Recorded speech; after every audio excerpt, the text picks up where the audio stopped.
Alhamdulillahirabbil alamin. Assalatu wassalamu ala asyrafil anbiya'i wal mursalin wa ala alihi wa ashabihi ajma'in. Asyhadu an la ilaha illallah wahdahu la syarikalah.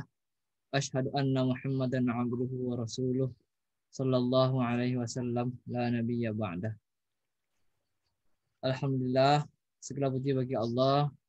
Pada malam hari ini kita alhamdulillah telah selesai melaksanakan tadi sholat Isya, dan juga kali ini alhamdulillah kita diberi kesempatan oleh Allah sebentar lagi akan mendengarkan tausiah yang akan disampaikan oleh Ustadz Dr. Ilham Tasmi LCMA. Selanjutnya salam serta salam selalu kita doakan kepada Allah, kita doakan kepada kita Muhammad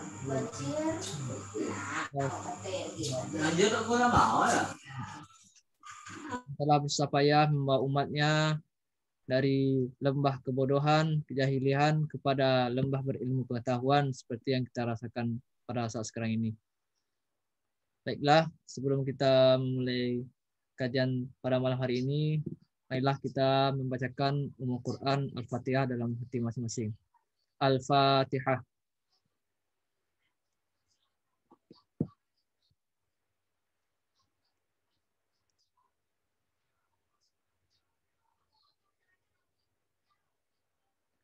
Amin ya rabbal alamin. Ya, terima kasih kepada Bapak Ibu, saudara-saudara kaum muslim muslimat yang telah bisa meluangkan waktunya pada malam hari ini untuk bisa mendengarkan kajian yang akan kita laksanakan pada malam hari ini, yakni kajian Tafsir Al-Quran FISIP Universitas Andalas. Dan selanjutnya, tanpa memperpanjang kata mukadimah, marilah langsung saja kita serahkan kepada Ustadz untuk menyampaikan kajian pada malam ini, yaitu wasiat Luqman kepada anaknya, surah Luqman ayat 17 sampai 18. Kepada Ustadz, disilakan.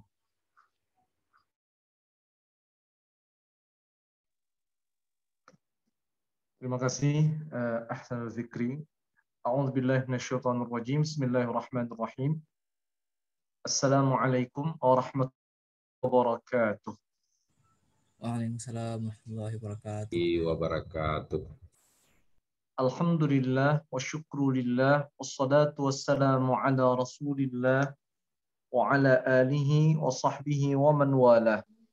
Asyhadu an la ilaha illallah wahdahu la syarika lah wa asyhadu anna Muhammadan abduhu wa rasuluh sallallahu alaihi wasallam la nabiyya ba'dah. Allahumma salli wa sallim wa barik ala sayyidina wa habibina al-Mustafa Muhammadin wa ala alihi wa ashabihi ajma'in. Allahumma ij'al jam'ana hadha jam'an marhuma wa tafarruqana min ba'dihi tafarruqan ma'suma. Amin amin ya rabbal alamin. Bapak dan Ibu dosen yang dimuliakan oleh Allah Subhanahu wa taala, kemudian seluruh panitia yang tergabung dalam kegiatan kajian pekanan kita, kemudian seluruh peserta kajian di mana saja berada, semoga limpahan rahmat dan Allah senantiasa mengucur kepada masing-masing kita. Allahumma amin amin ya rabbal alamin. Pada malam hari ini, sesuai dengan yang disampaikan oleh Zikri tadi sebagai pembawa acara, kita akan lanjutkan kajian kita tentang wasiat Luqman Al-Hakim kepada anaknya.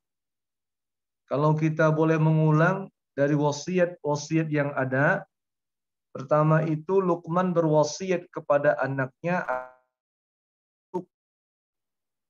Yang kedua, wasiat Luqman kepada anaknya adalah agar anak senantiasa berbuat baik kepada orang tuanya, terkhusus kepada ibunya dan kepada ayahnya.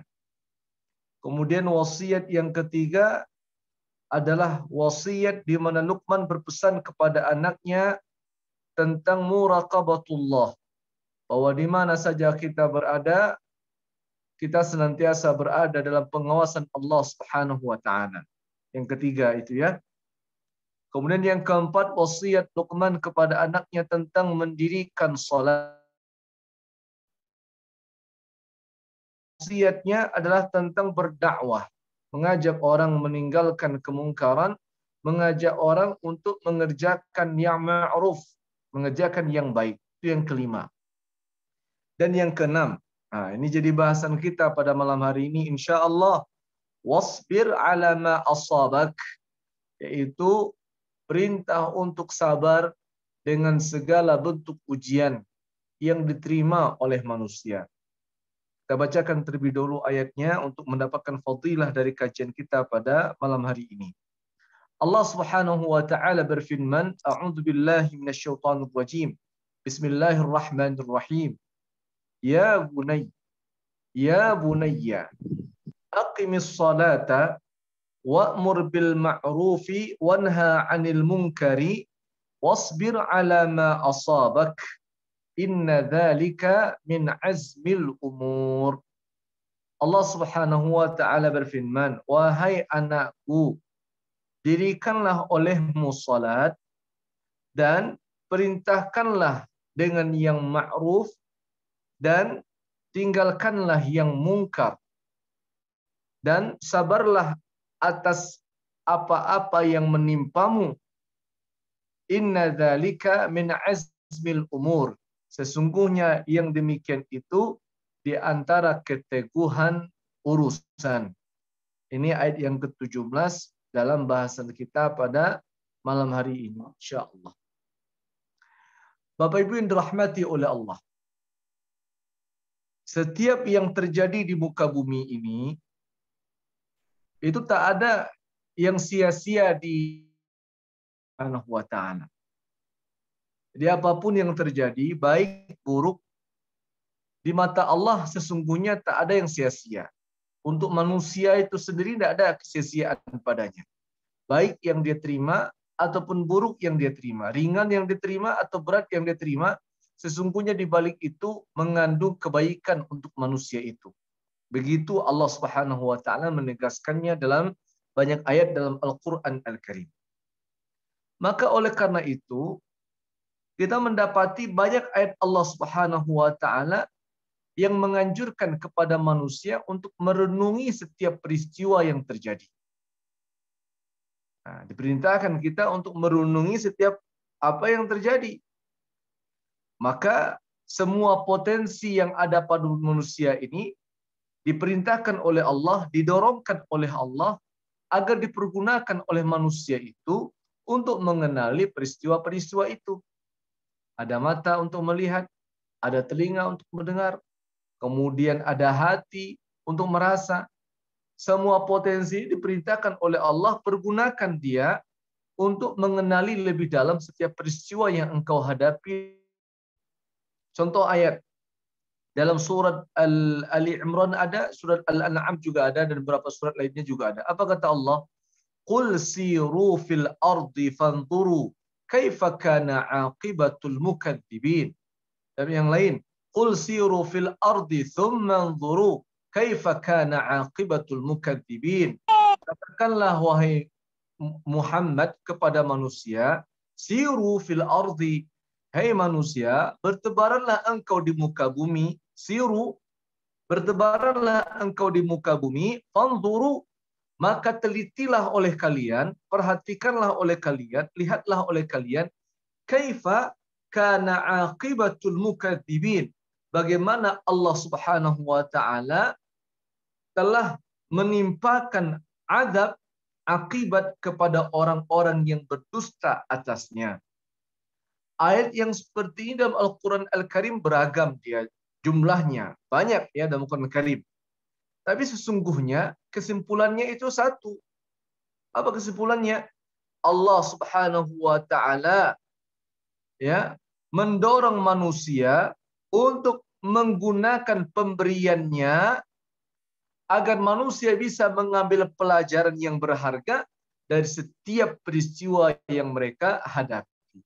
Baik yang terdahulu, yang sekarang, atau mungkin apa yang akan terjadi di kemudian hari, semua harus dikaji diteliti oleh manusia. Maka boleh kalau kita ada rihlah misalkan ya, ada wisata religi, boleh enggak itu? Boleh. Kemana misalkan wisata religi ke suatu daerah, di mana kita tahu di daerah itu telah terjadi peristiwa besar yang merenggut banyak nyawa. Boleh tidak? Boleh pada hakikatnya, tetapi memang sarannya dengan adab pergi ke lokasi itu. Ya, sebagaimana dalam sejarah kita mengenal bahwa Rasul Shallallahu Alaihi Wasallam menyarankan juga kepada kaum muslimin untuk pergi ke daerah-daerah yang dulu sempat diadab oleh Allah Subhanahu Wa Taala, tapi bukan untuk berlama-lama. Karena Rasul SAW menyatakan, aku khawatir kalau tiba-tiba aku pun akan diazab oleh Allah di negeri ini, karena negeri ini adalah negeri yang pernah diazab oleh Allah Subhanahu Wa Taala dahulu kala. Itu contoh tatkala Rasulullah SAW mau ke negeri Syam, tapi beliau singgah mampir di salah satu perkampungannya kaum Tsamud. Tetapi Rasulullah tidak berlama-lama di situ, di sumur itu, sampai akhirnya Rasulullah langsung pindah ke sumur yang lain. Dan begitu kata Rasulullah, aku khawatir kalau seandainya aku diazab oleh Allah di negeri ini. Jadi kalau untuk pergi ke lokasi di mana Allah pernah menimpakan ujian berat kepada penduduk negeri itu dibolehkan, tapi tentu dengan adab, dengan aturan-aturan dan etika-etika yang berlaku. Apa saja hal-hal yang penting yang bisa kita petik dari setiap peristiwa? Ini ada peristiwa, terutama peristiwa yang tidak menyenangkan ya, karena bahasan kita memang kita diminta untuk sabar nih. Wasbir ala ma asabak. Sabarlah wahai anakku ala ma asabak, atas semua peristiwa yang menimpamu. Kita ambil beberapa pelajarannya.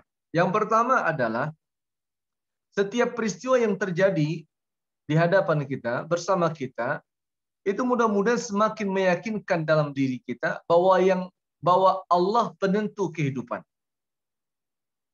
Allah penentu kehidupan. Di balik peristiwa yang terjadi ini, di balik kehidupan ini, ada yang punya. Ada yang mengatur. Siapa itu? Allah Subhanahu wa Ta'ala. Makanya ada dalam sifat Allah namanya Al-Khaliq. Allah yang maha mencipta. Al-Muhyi. Allah yang maha menghidupkan. Al-Mumit. Allah yang maha mematikan. Al-Muhaimin. Allah yang maha pengatur. Apa lagi? Ad-Dar. Allah yang maha pemberi mudarat. An-Nafi'. Allah yang maha memberi manfaat.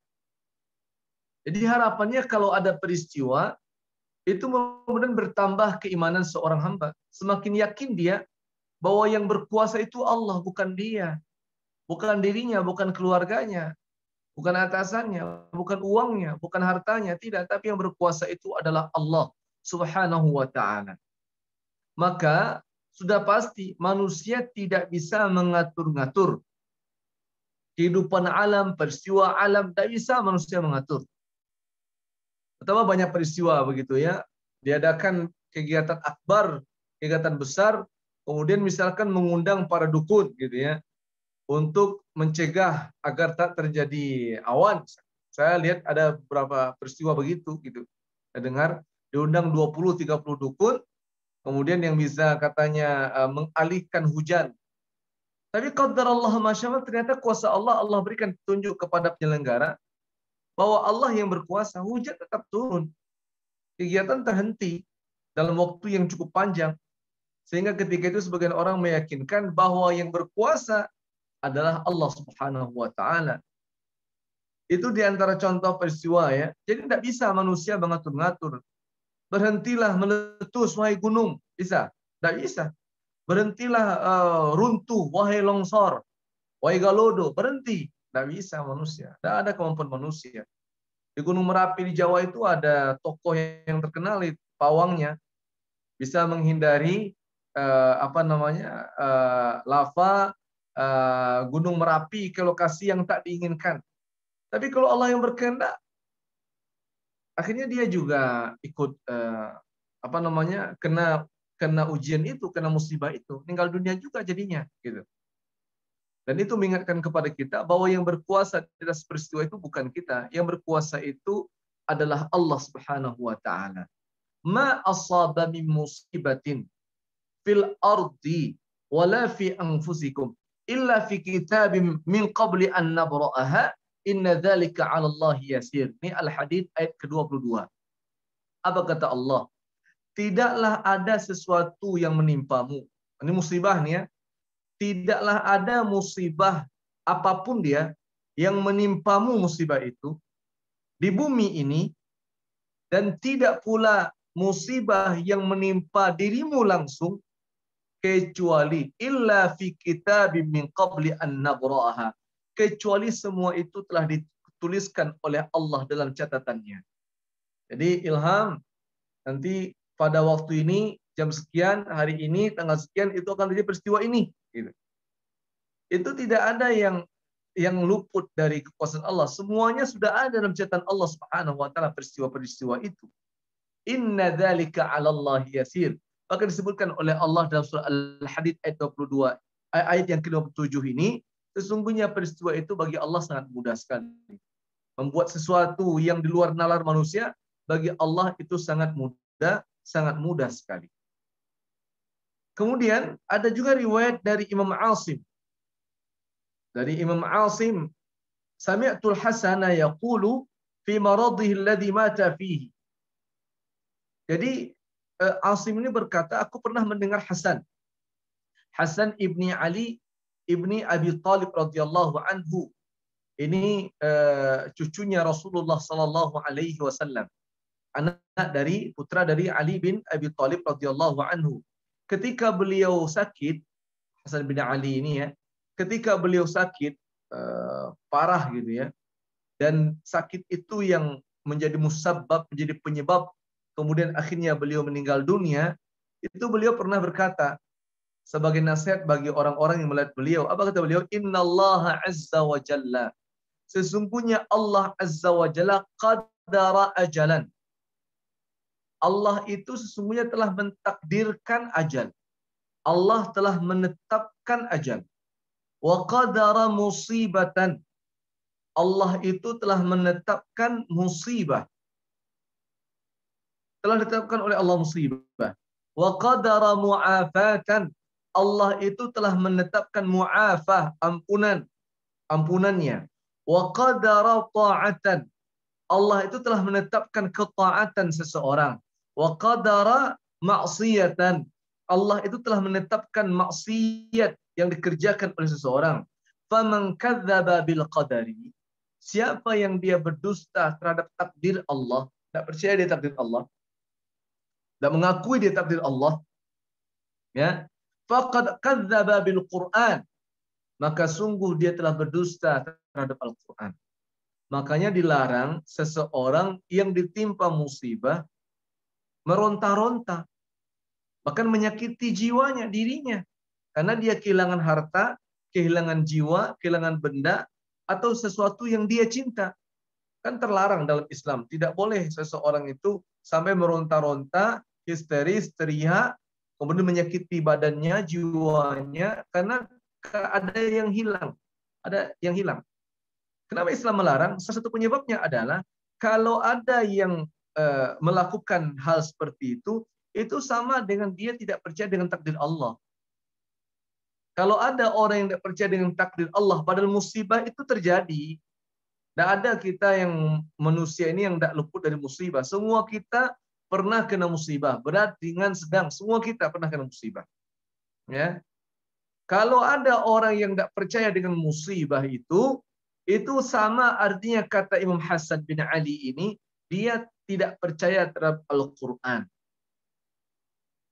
Kemudian siapa yang tidak percaya kepada Al-Quran, berdosa terhadap Al-Quran, maka itu sama dia tidak percaya dengan kebenaran yang Allah turunkan. Padahal dalam ayat disebutkan oleh Allah, "Faman nittaqa faman ittaqa wa saddaqa bil husna fasanuyassiruhu lil yusra." Faman a'ta wattaqa wa saddaqa bil husna. Bagi orang yang akan dimudahkan oleh Allah jalannya, itu harus dengan 3 syarat. Selain dia bertakwa, selain dia suka berbagi memberi, dia juga mesti berlaku jujur dengan kebenaran Allah. Orang yang tidak berlaku jujur dengan kebenaran yang bersumber dari Allah Subhanahu wa taala itu dibuktikan dengan dia tidak percaya terhadap Al-Qur'an. Orang yang tidak percaya kepada Al-Qur'an Al-Karim dibuktikan dia tidak pernah percaya dengan takdir Allah Subhanahu wa taala. Coba kita lihat Rasulullah sallallahu alaihi wasallam. Dari ujian yang terkecil sampai ujian yang terbesar. Rasulullah itu. Jadi bukan orang biasa, Habibullah kekasih Allah. Ya. Bermacam-macam ujian yang beliau hadapi dalam hidup beliau. Ada yang biasa, ada yang ringan, ada yang berat. Bahkan ada yang berat sekali gitu. Nyawa sebagai taruhannya. Itu ujian baginda Rasulullah SAW. Tetapi semuanya diyakinkan oleh Rasulullah. Di balik semua ujian ini ada yang maha mengatur, ada yang maha berkuasa, ada yang maha memberi manfaat dan memberi mudarat. Siapa itu? Allah Subhanahu wa taala. Ini hikmah di balik peristiwa yang kita hadapi, terutama peristiwa-peristiwa yang berat, diri hati kita untuk menerimanya berupa ujian, musibah dan lain sebagainya. Yang kedua, musibah itu hikmahnya adalah manusia segera bertaubat kepada Allah Subhanahu wa taala. Kenapa demikian? Karena musibah itu dalam beberapa ayat disebutkan oleh Allah Subhanahu wa taala dia terjadi karena perbuatan manusia itu sendiri. Ada musibah yang menimpa kita gitu. Jadi sebelum kita menyalahkan orang lain, sebelum kita banyak mengevaluasi kejadian-kejadian di sekitar kita, lebih bagus kita evaluasi diri kita dulu gitu. Karena Allah ingatkan kita, ma asaba min musibatin fa min nafsik. Dalam ayat yang lain, wa ma asabakum min musibatin fa bima kasabat aydikum wa ya'fu an katsir. Tidaklah terjadi peristiwa musibah yang menimpamu kecuali itu disebabkan oleh dirimu. Dalam surat Syura ayat yang ke-30-31, tidaklah terjadi musibah kepadamu melainkan fabima kasabat aydikum, itu disebabkan oleh ulah tangan kalian.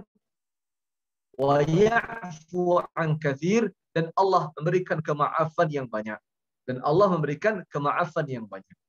Ini ayat mesti diyakinkan oleh manusia bahwa musibah itu terjadi, bisa jadi penyebabnya salah satunya adalah karena kita. Ya. Karena ulah kita, karena perangai kita, jadi gempa misalkan, jadi kebakaran gitu. Bisa jadi karena kita misalkan lalai dalam berinfak, bersedekah, atau kita lalai salatnya, atau kita membiarkan orang bermaksiat. Kita biarkan orang berbuat maksiat, berbuat zalim kepada orang lain. Bisa kena musibah kita? Bisa. Ustaz, saya kan saleh. Walaupun kita saleh, musibah itu tetap menimpa kita karena ulah kita. Contoh riwayat dari Sayyidah Hafsah radhiyallahu anha, istri Rasulullah sallallahu alaihi wasallam, yang bertanya langsung kepada suami beliau Rasulullah sallallahu alaihi wasallam. Apa kata Sayyidah Hafsah? Ya Rasulullah, ayuhlikul qaum wa fihimus salihun? Apakah bisa manusia ini binasa ya Rasulullah? Sedangkan di negeri itu masih ada orang salehnya. Orang saleh masih ada. Bisa enggak binasa negeri itu?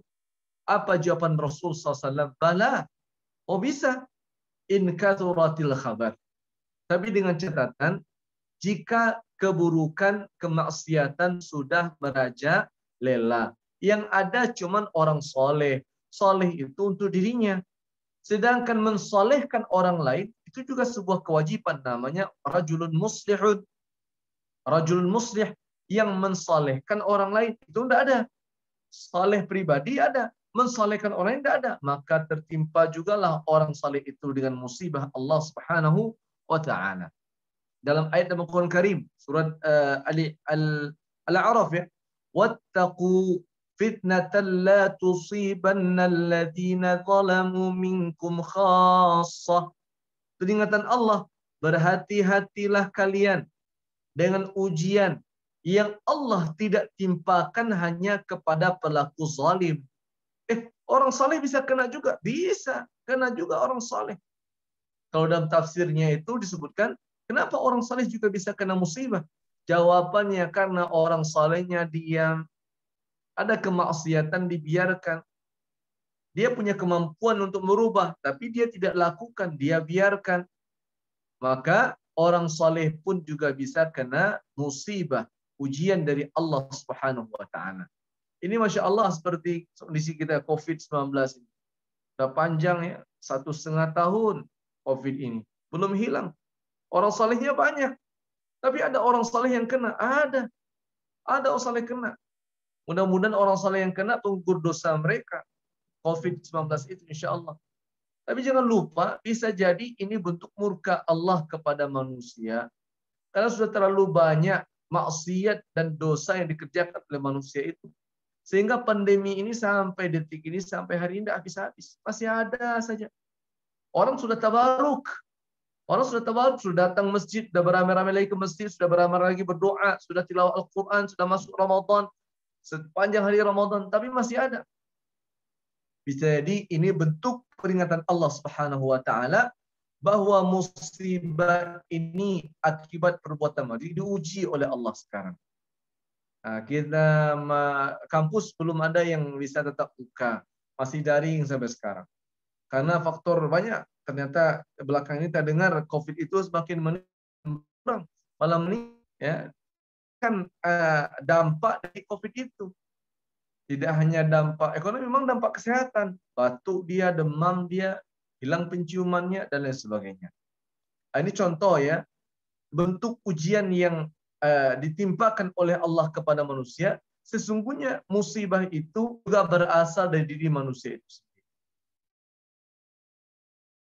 Semuanya masuk anak kami ya, para mahasiswa-mahasiswi. Saya pernah dulu haji perdana dapat ujian berat gitu. Dapat ujian berat. Tahun haji pertama itu tahun 2001. Ya, tahun 2001. Kemudian ketika itu tas sandang hilang, gitu. Tas jinjingan hilang. Padahal dalam tas semua ada kamera, teman pinjam dari Mesir ya untuk datang ke Saudi. Kemudian ada uangnya, ada tiket. Tapi tiba-tiba tas itu hilang. Sebagian kawan-kawan yang bersama kami itu ada sekitar 9-10 orang ketika itu, dan semua jadi para ustadz di Sumatera Barat ini sekarang, ada juga di Riau gitu ya. Jadi itu memperingatkan, biarkan saja tasnya, sekarang kamu cobalah minta ampun kepada Allah SWT, bertobat kepada Allah, minta kepada Allah. Ya, mungkin ada kesalahan yang kita lakukan, mungkin ria, sombong, segala macam. Wallahu a'lam. Cobalah minta ampun kepada Allah SWT. Itu sudah saya pasrah saja. Karena semua di situ gitu ya. Ada tiket pulang pergi di situ. Itu yang paling susah mengurusnya. Kepada pihak jawazan imigrasi, pengurusan mereka tidak akan juga belanja di situ, semua di situ. Itu sekitar jam 10, jam 11. Akhirnya saya cobakan untuk untuk beristighfar, apalagi Arafah itu hari Arafah itu. Ya, hari Arafah, istighfar, kemudian berdoa, tilawah Al-Qur'an, makan pun tak enak ketika itu sampai sekitar jam 3 menjelang asar. Di antara kawan-kawan rombongan saya waktu itu memberanikan diri untuk nekatlah untuk pergi lagi ke lokasi di mana hilang tas itu. Kata Allah, masya kuasa Allah Subhanahu wa taala, tas itu kembali. Tas itu ada di stang motornya polisi Saudi Arabia dan ada mereknya, ada namanya di belakang, Ilham namanya. Kemudian polisi itu menyerahkan kepada teman mengasihkan sama saya. Subhanallah, tas selamat. Walaupun isinya sudah kosong ya, tapi tiket pulang pergi ada, dompet ada, tanda kartu mahasiswa ada, kamera sudah tak ada, Al-Quran juga sudah tidak. Kita membawanya, oh berarti saya ada salah selama ini. Ada sesuatu yang saya lakukan. Ada seorang laki-laki saleh, ya. yang setahu dia gitu tidak pernah kalau dia mengeluarkan mobil dari garasi rumahnya yang tabrakan. Jadi yang sampai melantak gitu, melantak pagar tidak pernah. Karena bukan pertama, tapi suatu hari, suatu ketika, ya entah kenapa dia mengeluarkan mobil biasa saja. Tapi entah dia nasar atau gimana, akhirnya mobilnya itu menabrak pagar rumahnya. Sehingga lecet mobil itu, kendaraannya itu. Yang dipikir oleh Allah yang saleh ketika mobilnya lecet. Apakah dia menyalakan pagar, atau kalau dia punya pembantu, punya dibilang tidak mencari, atau gimana? Apa kira yang dilakukan? Yang dilakukan oleh hamba Allah yang saleh adalah mengingat apa kesalahan dia pagi itu. Kesalahan hamba pagi itu. Kemudian dia ingat, ternyata pagi itu dia belum sempat bersedekah. Itu dia ingat. Kebiasaan laki ini adalah setiap subuh dia biasakan untuk masukkan sedekahnya ke celengan infak yang ada di masjid. Tapi ketika itu, entah karena dia lupa atau bagaimana, dia tidak masukkan itu ke masjid. Sehingga terkala ada kecelakaan, dia langsung ingat dosanya. Astagfirullah. Kenapa saya lupa bersedekah hari ini? Itu yang dia ingat. Dan itu kebaikan bagi manusia di atas peristiwa yang dihadapi oleh manusia. Syekh Ali Jabir ingat kita. Syekh Ali Jabir ingat kita ya. Sebelum meninggal dunia terjadi peristiwa di Lampung, beliau ditusuk oleh seseorang. Ketika beliau ditanya oleh penanya, ya Syekh, kenapa? Ada apa ya Syekh? Di samping pertanyaan yang lain ya. Kemudian Syekh itu langsung mengevaluasi dirinya. Saya tidak tahu saya. Biasanya kalau sudah pukul 10 ini, pukul 11 ini, saya sudah khatam, saya sudah selesaikan memurajaah, mengulang hafalan surah Al-Baqarah. Kenapa hari ini saya belum selesai khatamkan Al-Baqarah? Jadi karena kalian itu Allah uji saya dengan ujian berat ini. Masya Allah. Jadi beliau mencoba untuk mengevaluasi ujian yang beliau terima itu kepada kelalaian beliau dalam beribadah. Mengingat Allah Subhanahu wa taala, dan itu bagus. Dan itu yang memang diperintahkan oleh Allah Subhanahu wa taala. Jadi jangan ada lagi mistis-mistis di tengah masyarakat ya. Kalau ada dari peristiwa A, peristiwa B, bawaannya mistis. Misalkan terjadi peristiwa hujan lebat disertai dengan matahari terik panas gitu. Atau ada orang yang kena petir atau ada apa-apa gitu. Itu langsung disebut itu karena si fulan meninggal dunia, atau karena ini, karena itu. Yang mesti-mesti ini sudah saatnya kita tinggalkan. Lebih bagus kita mengevaluasi kepada amal kita, kelalaian kita dalam beribadah kepada Allah Subhanahu wa taala. Salat kusuf minggu yang lalu, hari Rabu ya. Pekan lampau ada satu kusuf. Itu Rasulullah SAW mengingatkan para sahabat dengan peristiwa kusuf itu. Kan tiba-tiba gelap suasana di siang hari. Pada siang hari kan terang benderang, tiba-tiba gelap. Terjadi gerhana matahari. Apa kata Rasulullah SAW kepada sahabat ketika itu? Ya. Asy-syamsu wal qamar ayatan min ayatillah. La yakhsifan wa la yakhsifan limauti ahadin wala li hayati ahadin.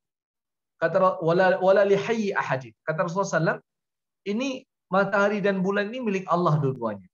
Matahari bulan itu kedua-duanya tanda kebesaran Allah Subhanahu wa taala. Tidak terjadi gerhana matahari, tidak terjadi gerhana bulan disebabkan karena hidupnya seseorang atau disebabkan karena meninggalnya seseorang. Lau ta'lamuna ma'alam. Hai saudara-saudara, kalaulah tahu kalian apa yang aku ketahui sekarang dengan peristiwa gerhana matahari ini, labakaitum katsira wa la dhahiktum qalila. Sungguh kalian akan banyak-banyak menangis dan sungguh kalian akan sedikit tertawa. Nah, tapi Allah kan tak berikan penglihatan kepada kita sebagaimana Allah memberikan penglihatan kepada baginda Rasul sallallahu alaihi wasallam di balik peristiwa gerhana matahari atau di balik peristiwa gerhana bulan tersebut. Ternyata kata Rasulullah SAW, tatkala terjadi gerhana matahari dan bulan itu, Allah memperlihatkan azabnya kepada baginda Rasulullah yang Allah timpakan kepada manusia. Di samping Allah juga memperlihatkan rahmatnya kepada Rasul sallallahu alaihi wasallam ketika itu. Ya. Yang ketiga, hikmah di balik peristiwa yang terjadi. Ternyata pahala seseorang dari Allah Subhanahu wa taala itu tergantung kepada besar kecilnya musibah yang dia terima. Besar kecilnya musibah yang dia terima. Kata Rasul sallallahu alaihi wasallam dalam hadis yang diriwayatkan oleh Imam At-Tirmidzi dari Anas bin Malik radhiyallahu anhu, "Inna a'zamal jazaa'i ma'a 'izzamil bala." Sesungguhnya besarnya balasan untuk seseorang itu bersamaan dengan besarnya ujian yang dia terima. Besar ujian dia terima, besar juga pahalanya. Hilang nyawa, hilang jiwa raganya, hilang harta bendanya. Oh, besar, semakin besar pahalanya. Wa innallaha idza ahabba qauman ibtalahum. Allah apabila sudah cinta kepada seseorang, bagaimana cara Allah? Apa yang Allah lakukan? Kalau Allah sudah sayang kepada seseorang, kalau Allah sudah sayang kepada satu kaum, maka Allah akan menguji kaum itu. Faman radhiyallaha falahu ridha. Maka jika manusia ridha dengan peristiwa yang mereka hadapi, maka Allah akan kucurkan untuk mereka keridhaannya. Wa man sakhita falahu sakhatu. Namun siapa yang dia murka dengan ujian Allah Subhanahu wa taala, maka Allah pun akan menimpakan kemurkaan untuknya. Jadi kalau ada ujian, baku Allah tidak adil kalian go. Baku. Berarti dia tidak ridha. Terima semua peristiwa itu qadar Allah musibatan. Yang menetapkan musibah itu Allah. Yang menetapkan manfaat, nikmat juga Allah. Kalau ada orang yang berputus asa dengan ujian yang dia terima, maka dia tidak akan dapatkan kebaikan. Yang dia dapatkan malah keburukan. Apa itu? Murka Allah Subhanahu wa taala. Karena setiap peristiwa Allah Subhanahu wa taala menetapkan. Makanya dalam Al-Qur'an Karim disebutkan la tai'asu mir rauhillah. Manusia itu tidak boleh berputus asa dari rahmat Allah. Tidak boleh berputus asa. Rahmat Allah itu luas. Ya, kita saja yang merasa rahmat Allah kecil. Padahal sesungguhnya rahmat Allah itu luas. Rahmat Allah itu besar dia. Ya. Jadi kalau ada musibah yang menimpa kita, maka bersabarlah dengannya. Wasbir ala ma asabak. Ustaz, tak bisa Ustaz. Sabar itu kan ada batasnya. Oh iya. Kalau sabar ada batasnya, maka itu berarti kita meyakini pahala Allah juga ada batasnya. Padahal pahala dan rahmat Allah itu tanpa batas. Ada batas rahmat Allah? Tidak ada. Ada batas pahala Allah? Tidak ada. Si fulan, cukuplah untuk dia 10.000 saja. Begitu. Tidak. Rahmat Allah mengucur terus untuk hambanya. Maka jangan pernah kita bilang sabar itu ada batasnya. Makanya dalam Al-Quran Allah tegaskan kepada Rasul SAW, wasbir ala ma yaqulun, wasbir ala ma yaqulun, wasbir ala ma yaqulun. Artinya adalah sabarlah engkau Muhammad terhadap apa-apa yang mereka katakan. Yaqulun itu fi'lul mudhari, fi'lul mudhari. Jadi kata kerja yang bentuknya itu terus menerus. Kemarin, sekarang, dan kemudian. Kemarin, sekarang, dan kemudian. Oh, maksudnya adalah orang yang akan mencela engkau itu akan ada saja ya Muhammad. Dan hanya kemarin, dan sekarang, besok pun masih ada. Bahkan umatmu juga akan tetap menerima celaan dari manusia di zaman mereka. Maka perintah Allah kepada Rasulullah, isbir, sabarlah. Apakah sabar itu ada batasnya? Tidak ada. Ya. Terus. Karena orang yang mencela itu ada saja. Orang yang tidak suka itu tetap ada saja. Lah tu awak lah gaya awak ada je orang suka gitu. Itu biasa saja. Makanya Allah perintahkan untuk sabar. Kenapa sabar jadi pakai diri? Karena sabar itu pahalanya di sisi Allah tanpa batas. Maka jangan pernah kita mengatakan ada masanya untuk sabar. ada maksudnya ndak dosa bah. Gitu. Nah, ndak begitu. Kalau berhubungan dengan akidah, berhubungan dengan rahmat Allah berhubungan dengan rahmat Allah, sabar itu tanpa batas. Sabar tanpa batas. Oke ya. Itu yang berikutnya. Jadi pahala yang ketiga, pahala itu tergantung besar kecilnya musibah. Ada orang yang kehilangan jiwa gitu. Kalau kehilangan jiwa itu kan berat itu ya. Kalau rasa takut, rasa lapar itu kan ujian juga. Walita yang akan dimakan tidak ada ujian ya. Tapi tidak seberat rasanya dari kehilangan jiwa. Ya, hilang jiwa raganya. Tapi sesungguhnya di balik kehilangan jiwa dan raga itu, Allah sediakan pahala yang berlimpah. Allah sediakan nikmat kebaikan yang banyak, berlimpah. Nah, tapi dengan syarat ya, orang yang ditimpakan itu sabar dengannya. Makanya, Masya Allah, saya kalau mengunjungi orang-orang yang ditimpa musibah, gitu ya, kemudian ya dia sedih-sedih gitu ya, tapi nampak dari raut wajahnya itu kerelaan, pasrah, sabar. Itu Masya Allah betul-betul salut gitu. Saya dengannya, Masya Allah masih bisa tersenyum, masih bisa diajak dialog, tak kalut gitu. Masya Allah. Itu nikmat besar yang Allah berikan kepadanya padahal dia menerima ujian berat. Ada saudara yang terbakar gitu ya. Ada kenalan yang terbakar rukonya sampai 7-8 ruko gitu ya. Sehingga ya yang tersisa apa yang ada di gudang penyimpanan di rumah dan apa yang dipakai. Itu saja. Dan ruko tak berasuransi. Tapi tak kalah berhadapan dengannya, gimana apa? Lalu kita ya sudahlah, kini lu Allah muji awak Ustaz. Selama orang lain dapat ujian, kini awak dapat ujian Ustaz. Mohon doanya saja. Masya Allah luar biasa gitu. Tapi Ramadan itu ya, dia usahakan semua pegawainya tidak ada yang dipecat. Dia usahakan semua pegawainya kerja bersama dia. Bahkan orang bilang, waduh ini gila betul nih orang pengusaha satu ini. Kedai kecil, tapi karyawannya banyak sekali. Jadi kedai yang 8 ruko itu digabung jadi satu gitu. Karena dia punya niat, saya tidak boleh membiarkan pegawai saya kena imbas dari ujian berat ini, harus saya bahagiakan. Itu Masya Allah, itu orang seperti itu yang kita ingin usahakan hadir dalam diri kita. Saya cukup sedih ya mendengar berita ada mahasiswi gitu ya, hamil tua 8 bulan, berapa itu? 8 bulan ya.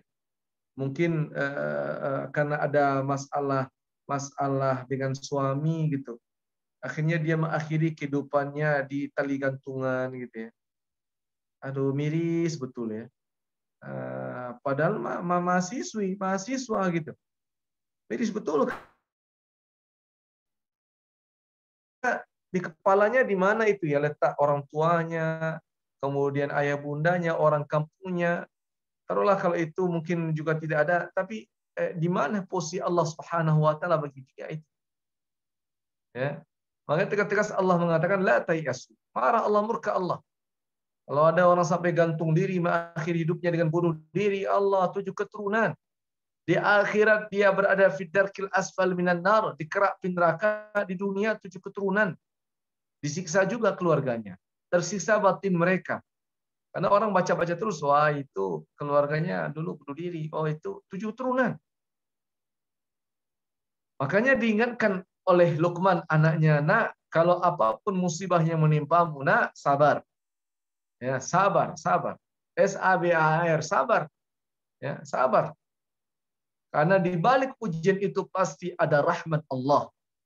Karena Allah tidak pernah menyia-nyiakan peristiwa yang ditimpakannya kepada manusia. Terus yang keempat, apa hikmah peristiwa yang dihadapi oleh manusia? Itu yang keempat hikmahnya adalah ujian yang ditimpakan oleh Allah kepada manusia dalam rangka tamhis. Tamhis itu dalam rangka seleksi. Ya. Jadi kehidupan ini kan tidak statis ya. Kehidupan ini berputar. Ada kalanya kita mendapatkan yang baik, ada kalanya kita mendapatkan yang buruk. Ada kalanya kita di atas, ada kalanya kita di bawah, ada kalanya kita senang, ada kalanya kita menangis, bersedih gitu ya. Ada kalanya kita berhasil, ada kalanya kita gagal, dan begitu seterusnya. Jadi dia hidup itu berputar, roda itu berputar. Tidak ada yang tetap statis begitu, tidak ada. Sesungguhnya peristiwa-peristiwa itu bentuk seleksi secara ilmiah terhadap kualitas manusia itu.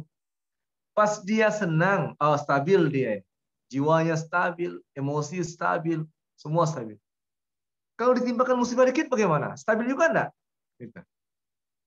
Kalau stabil, wah berarti kualitas dirinya sempurna sudah. Ada orang yang pas dapat nikmat, mantap, masya Allah, luar biasa. Tapi pas diuji sekali, wah galau risaunya itu gimana gitu.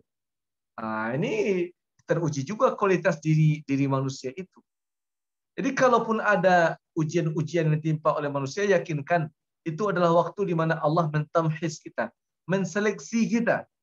Ya, wala ya'lamannallahu alladziina aamanu wa ya'lamal munafiqin, supaya Allah benar-benar bisa mengetahui mana orang-orang yang beriman di antara kalian dan mana orang-orang munafik. Nah, orang-orang munafik itu kan pas dapat senang-senang dia senang, pas dapat musibah dia putus asa. Nah, begitu ya. Makanya Allah katakan, am hasibtum an tadkhulul jannah? Apakah kalian mengira kalian akan masuk surga begitu saja? Walamma ya'lamillahu alladziina jahadu minkum wa ya'lamus shabirin. Sedangkan kalian belum menerima, ya. Sedangkan Allah belum mengetahui, walamma ya'lamillah, siapa orang-orang yang bersungguh-sungguh di antara kalian dan siapa orang-orang yang benar-benar sabar di antara kalian. Itu yang akan Allah nilai nanti di akhirat. Orang yang paling bersungguh-sungguh di dunia dan orang-orang yang paling sabar di dunia. Ya, Imam Mujahid berkata, ada manusia itu yang imannya tangguh, tapi di lisan. Tapi tatkala diuji dia, ya, imannya kan tangguh, di ucapannya ya tangguh. Tapi tatkala diuji dia, terjadi goncangan yang hebat. Terjadi goncangan hebat. Dan Tafsir Baghawi sebutkan hati-hati itu bisa jadi di antara ciri orang-orang yang munafik. Ciri-ciri orang-orang munafik. Kalau sedih dalam ujian normal, tapi kalau sampai meronta, terjadi guncangan dahsyat dengan ujian yang dia terima, sampai bahkan dia berputus asa. Nah, jangan-jangan itu di antara ciri kemunafikan yang hadir di dalam hati. Kami pernah bertanya kepada dosen kami di Al-Azhar Mesir, ya, Al-Azhar Mesir, wahai Syekh, kenapa Palestina itu tak kunjung dimenangkan oleh Allah Subhanahu Wa Taala sekian lama? Ya, kenapa tak pernah kunjung dimenangkan oleh Allah Subhanahu Wa Taala? Kemudian dosen kami menjawab, orang Mesir, ya, kalau dimenangkan Palestina itu dari orang-orang Yahudi, lantas dengan cara bagaimana kalian mudah untuk masuk surganya Allah Subhanahu Wa Taala? Kalau Allah menangkanlah Palestina atas Yahudi sekarang, terus bagaimana cara kalian mudah masuk surganya Allah Subhanahu Wa Taala? Apa maksud ucapan dari dosen ini, profesor ini? Maksud beliau adalah itu ujian yang Allah timpakan kepada kaum muslimin, terkhusus kepada orang-orang Palestina. Di situ ada tamhis. Di situ ada masa rangka waktu, ya, di mana Allah sedang menseleksi kita manusia ini. Nah, terkadang ada saudara kita diuji oleh Allah SWT, bagaimana sikap kita? Tenang saja, biasa saja, atau malah kita tertawa dengan peristiwa itu? Atau kita tidak, atau kita sedih sehingga kita berbuat sesuatu untuk mereka? Nah, itu kira-kira ungkapan di dosen itu. Jadi lama dimenangkan oleh Allah Palestina semuanya untuk kalian. Biar kalian bisa mengumpulkan kebaikan-kebaikan dan itu menjadi pemberat timbangan kebaikan kalian di akhirat, udah kalian masuk surganya Allah Subhanahu Wa Taala. Itu hikmah peristiwa, ya. Kemudian yang kelima, sesudah peristiwa musibah itu menjadi seleksi, waktu penseleksian manusia, yang kelima istirja. Ini hikmah peristiwa itu. Istirja itu artinya mengembalikan sesuatu itu, semua itu kepada Allah Subhanahu Wa Taala.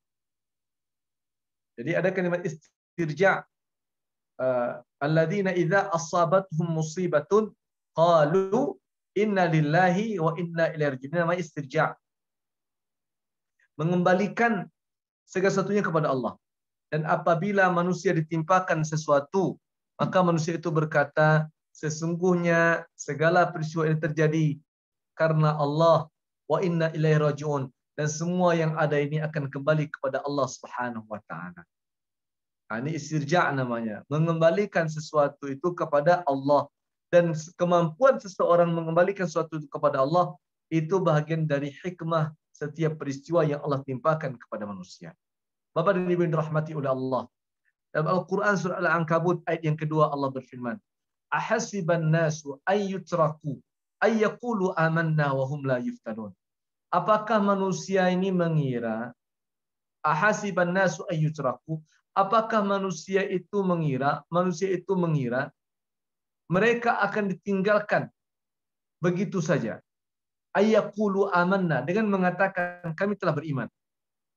Apakah orang-orang yang beriman itu akan dibiarkan begitu saja mengatakan kami sudah beriman? Wahum la yuftanun, sedangkan mereka tak pernah diuji oleh Allah SWT? Jawabannya tidak. Orang-orang yang beriman, untuk menambah derajat keimanan, ketinggian rahmat dan pahala Allah untuknya, maka dia akan semakin diuji oleh Allah. Ujian itu tidak hanya berbentuk musibah. Kalau kajian kita malam ini kan khusus musibah. Tapi ujian itu juga ada bentuk rahmat, nikmat, dan lain sebagainya. Dan Al-Quran sebutkan ada dua bentuk ujian kesenangan manusia. Satu anak, yang kedua harta. Itu ujian juga, harta dan anak. Ada harta, ada anak, semakin menarikkan diri kita kepada Allah atau semakin menguatkan diri kita kepada Allah. Ujian juga. Dan ujian yang menjadi bahasan kita terkhusus ujian musibah. Sesuatu yang kita sesungguhnya berat untuk menerimanya. Tapi karena ada kesabaran, ada rahmat, maghfirah dan ampunan dari Allah SWT, kita terlatih untuk berhadapan dengan musibah itu secara baik. Sehingga musibah berakhir dengan manis untuk orang-orang yang ditimpakan kepadanya musibah itu. Karena dia berhasil menghadapinya dengan baik. Salah satunya dengan sifat kesabaran yang Allah karuniakan kepadanya. Dalam Al-Quran surah Al-Baqarah Allah berfirman, "Wabashshiris sabirin." Bagi orang-orang yang sabar ini, Allah yang janjikan, sampaikan oleh Allah kepada para malaikat dan kepada makhluknya, orang-orang yang sabar ini akan senantiasa diberikan kabar gembira untuk mereka. Mereka tidak akan dibiarkan sedih, mereka tak akan dibiarkan takut. Tapi mereka akan senantiasa dibahagiakan oleh Allah Subhanahu wa taala. Bapak dan Ibu yang dirahmati Allah, ini dia kajian sabar atas musibah yang menjadi wasiat Luqman yang kelima ya, yang keenam tadi ya. Yang kelima terhadap putranya. Di akhir Allah sebutkan inna dzalika min azmil umur, sesungguhnya demikian itu di antara sebesar-besar urusan. Ada 5 nabi yang kita kenal sebagai nabi ulul azmi. Nabi yang memiliki keteguhan yang lebih besar dibandingkan yang lain. Salah satunya itu disebabkan karena mereka menerima banyak ujian dalam hidup mereka dan mereka sabar dengan ujian itu. Yaitu Nabi Nuh, Ibrahim, Musa, Isa, dan Rasul kita Muhammad SAW. Nabi Nuh, Ibrahim, Musa, Isa, dan Nabi besar kita Muhammad SAW. 5 nabi ini dikenal dengan Nabi Ulul Azmi. Apa itu Ulul Azmi? Nabi yang memiliki keteguhan hati yang luar biasa dibandingkan nabi-nabi yang lain. Keteguhan hati itu mengakibatkan mereka mendapatkan berlimpah nikmat dari Allah Subhanahu wa taala. Ini mungkin kajian kita pada malam hari ini, mudah-mudahan bermanfaat. Semoga Allah Subhanahu wa taala senantiasa melindungi kita dari ujian-ujian yang kita tidak suka menghadapinya. Kalaupun akhirnya ujian itu menimpa kita, mudah-mudahan Allah kucurkan kepada kita rahmat, kesabaran ya dalam menghadapi ujian-ujian itu. Allahumma amin amin ya rabbal alamin. Dikembalikan kepada pembawa acara Sanul Dzikri. Kalau seandainya ada yang mau bertanya, Anda bisa jawab, saya bisa jawab. Kita akan jawab sekarang. Kalau tidak nanti kita akhirkan jawabannya pada pekan mendatang insyaallah. Wa barakallahu fikum wa jazakumullahu khairan katsira. Terima kasih banyak kita ucapkan kepada Ustadz Dr. Ilham Tasniah CMA yang telah memberikan ceramah dan pencerahan pada kita semua. Baiklah Bapak Ibu, saudara kaum muslimin muslimat yang telah hadir pada malam hari ini, kita akan membuka sesi tanya jawab. Bagi Bapak Ibu kaum muslimin muslimat yang ingin bertanya bisa menghidupkan mikrofonnya atau mengetikkan pertanyaannya di kolom chat. Pada Bapak Ibu kaum muslimin muslimat disilakan.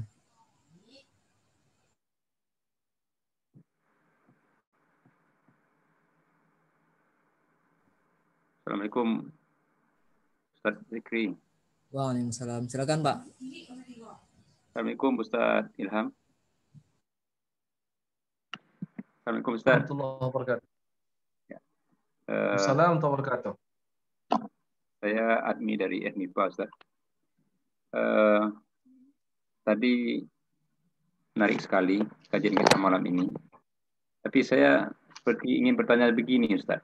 Kalau kita mendapatkan musibah misalnya gitu ya, apakah itu memang harus kita ketahui musibah ini apakah karena ini ujian atau ini memang hukuman gitu dari Allah? Jadi apakah perlu nggak kita merenungi itu? Gitu. Apakah ini kategori yang mana nih gitu? Atau kita tidak perlu tahu itu, yang penting kita sabar saja gitu. Nah, ini bagaimana nih Ustaz? Kalau saya diskusi itu, apakah perlu saya lah pribadi gitu ya? Ini hukuman nih atau ini ujian gitu lah? Nah, itu aja Ustaz. Terima kasih Ustaz. Ya Pak. Terima kasih Pak Admi. Langsung menjawab ya Zikri. Jadi tadi di awal kita membacakan firman Allah dalam surah Al-Imran dan surah Al-An'am Bapak. Di situ sebutkan firman Allah SWT yang berbunyi, "Qul siru fil ardi fanzuru kaifa kana 'aqibatul mukadzibin." Katakanlah wahai Muhammad kepada manusia, wahai manusia berjalanlah kalian di muka bumi ini, kemudian lihat, perhatikan bagaimana Allah telah menimpakan akibat azab kepada orang-orang yang berdusta atasnya. Jadi ayat ini adalah ayat yang menekankan kepada kita manusia untuk mempergunakan nikmat Allah berupa penglihatan, berupa pendengaran, berupa hati untuk mengkaji setiap peristiwa yang ada. Misalkan kita dapat ujian, misalkan ujian awak tuh terinjak kulit pisang, ya, tanpa sengaja kita terinjak kulit pisang, jatuh kita. Rasanya seumur-umur 20 tahun saya tidak pernah terinjak kulit pisang. Sekali ini pakai kacamata lagi, terinjak kulit pisang, jatuh saya. Akhirnya menyebabkan kita sakit misalkan, harus ke tukang urut, tukang pijit misalkan, dan kita tidak bisa beraktivitas, nah, tangan kita kena misalkan. Apa yang mesti dilakukan? Kita sabar saja atau kita kaji teliti? Kalau seandainya memungkinkan bagi kita untuk meneliti, karena ini peristiwa kok menurut saya aneh gitu, tidak pernah saya menghadapi begini nih gitu. Kalau lupa misalkan sering lah, ya lupa ini ujian yang sudah berangkat kerja, lupa kunci taruh di mana. Sendal di mana, ini dasi di mana. Tapi ini kan peristiwa aneh, saya tidak pernah seumur saya terinjak kulit pisang. Makanya mana yang mesti kalau bagusnya kita teliti, kaji, ini terjadi kenapa? Gitu. Tapi yang pasti, yang kita literasi dalam Islam itu disebutkan, bagi orang saleh Allah tak akan timpakan murka. Kalau orangnya saleh, gitu, orangnya saleh terjamin ibadahnya, orangnya baik, ya. Maka setiap yang ditimpakan kepadanya dan dia tak suka dengan peristiwa itu disebut dengan musibah, ujian. Semakin besar ujian yang diterima, semakin tinggi balasan pahala dari Allah Subhanahu wa taala. Contoh kehilangan nyawa tadi, kehilangan jiwa raga. Ada orang yang kita cinta meninggal dunia. Kan berat, itu paling berat. Karena dia saleh, itu musibah, bukan murka. Ya, hilang hartanya bukan murka, tapi itu musibah. Semakin banyak hartanya hilang, ya sama dengan sedekah gitu. Semakin besar peluang pahala dia dari Allah Subhanahu wa taala. Tapi kalau peristiwa yang tidak disuka itu terjadi pada diri taleh dengan saleh berbeda. Kalau saleh itu orang baik, taleh itu pelaku maksiat, maka tidak bisa disebut lagi dengan musibah itu. Tapi bisa disebut dengan bala cobaan, disebut dengan murka Allah, wabah, disebut dengan murka Allah Subhanahu wa taala dan sejenisnya. Kenapa bisa terjadi peristiwa itu? Karena dia telah bermaksiat. Mudah-mudahan orang yang melakukan maksiat itu mendapat pelajaran darinya. Jadi kalau kita bertemu peristiwa yang kita tak enak dengannya, dan itu di luar kebiasaan yang kita hadapi, jarang kita menemuinya, apakah sebaiknya kita mengkaji peristiwa itu atau tidak? Kalau memungkinkan dikaji, afdalnya dikaji, karena memang ada perintah Allah kepada kita untuk melihat, meneliti, mengkaji lebih dalam tentang peristiwa-peristiwa yang tak mengenakan yang pernah Allah timpakan kepada orang-orang yang berdusta terhadap Allah Subhanahu wa taala. Begitu kira-kira Pak Admi, mudah-mudahan bisa difahami. Ini maaf Pak Ustadz, saya ingin nyambung, nyambung sedikit. Nah, kita kan sekarang dalam masa pandemi ini kan. Ya Pak. Nah, karena kita harus mengkaji, ini kan pasti musibah ini gitu. Dan kita harus mengkaji gitu. Ini menarik sekali gitu. Menurut Ustadz nih gitu, supaya ini jadi pelajaran bersama gitu kan. Apakah ini memang musibah hukuman Allah kepada kita? Gitu. Walaupun ini mendunia kan. Tapi kan umat Islam hampir semuanya kena gitu kan. Nah, menurut Ustadz gimana nih gitu? Kalau memang ini sesuatu yang salah bagi kita, apa yang kita perbaiki gitu? Itu aja Ustadz. Ya Pak. Wallahu a'lam. Dari kehidupan kita yang nyaman selama ini bertahun-tahun ya. Saya usia masuk 40 sekarang ya Pak ya. Kita tidak pernah menghadapi ujian yang seperti ini. Dulu ada wabah tahun 90-an awal itu wabah meningitis. Ya. Sekarang mungkin terjadi lagi wabah COVID gitu. Ini apakah masih bisa dikatakan musibah atau bisa dikatakan murka Allah? Kalau dia tertimpa kepada orang saleh, musibah. Musibah. Kalau dia kepada pelaku zalim, murka Allah. Bisakah orang saleh kena imbas dari murka Allah kepada orang jahat? Yang Allah tuju itu orang jahat sesungguhnya. Ini orang jahat, orang mada, orang kari kapalo. Allah tuju mereka sesungguhnya. Tapi orang saleh yang di sampingnya bisa tidak kena imbas dari ini? Bisa.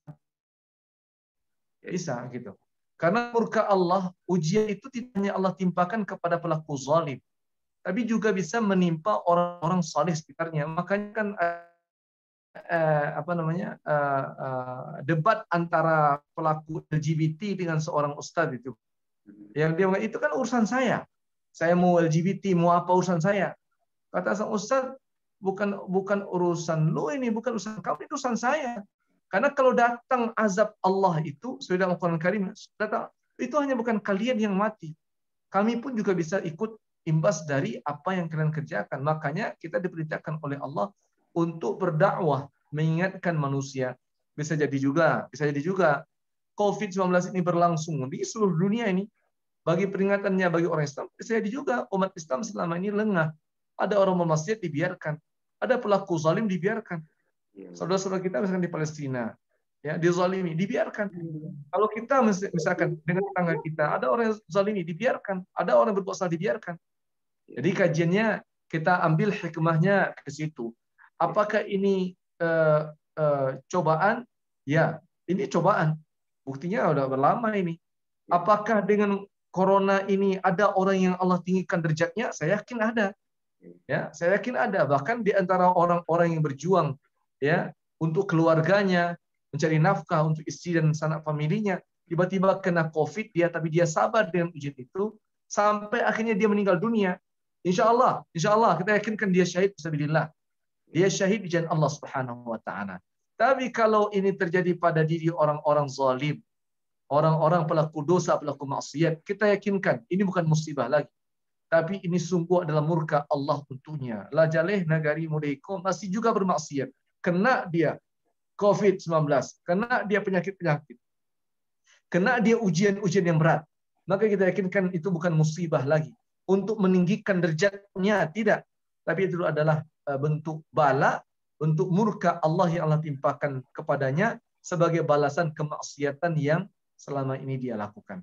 Begitu kira-kira Bapak Pak Admi ya penjelasannya. Terima kasih banyak Pak Ustaz. Alhamdulillah. Pak. Terima kasih. Orang pun politik saja macam kita tahu itu. Namun hanya muka-muka itu. Kalau aja Baik, terima kasih pada Pak Armi tadi yang telah bertanya.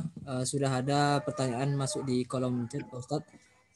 Dari Kak Amelia Asti Pratiwi. Bismillah, Afwan Ustadz. Ana izin bertanya, bagaimana cara membangun kesabaran atas musibah yang tentangnya bertubi-tubi, Ustadz?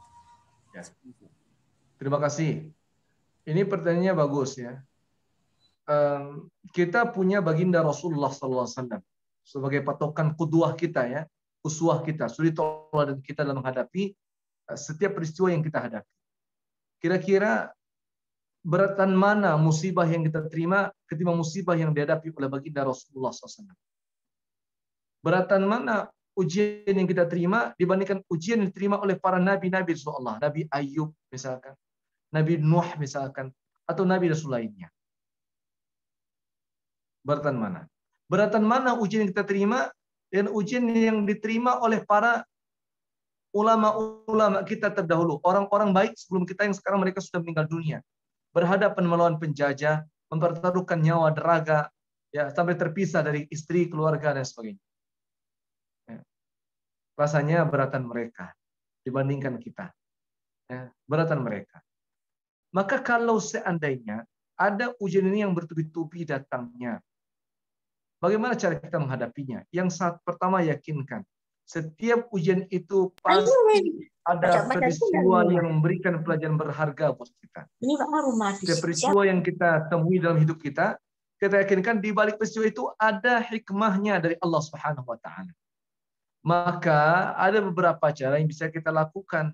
Di antaranya apa? Di antaranya istiqamah, bermusahabah ma'as salihin. Ya.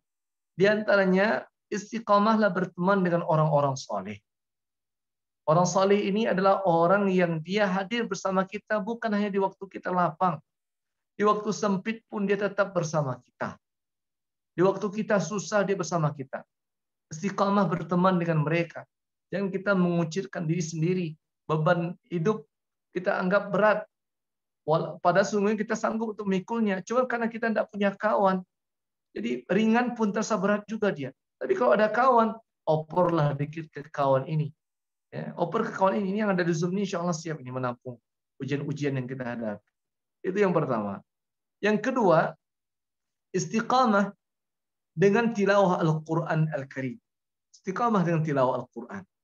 Baca Al-Quran itu dengan target. Misalkan saya khatamkan Al-Quran 1 bulan 1 kali. Ya, ala bi dzikrillah tatma'innul qulub.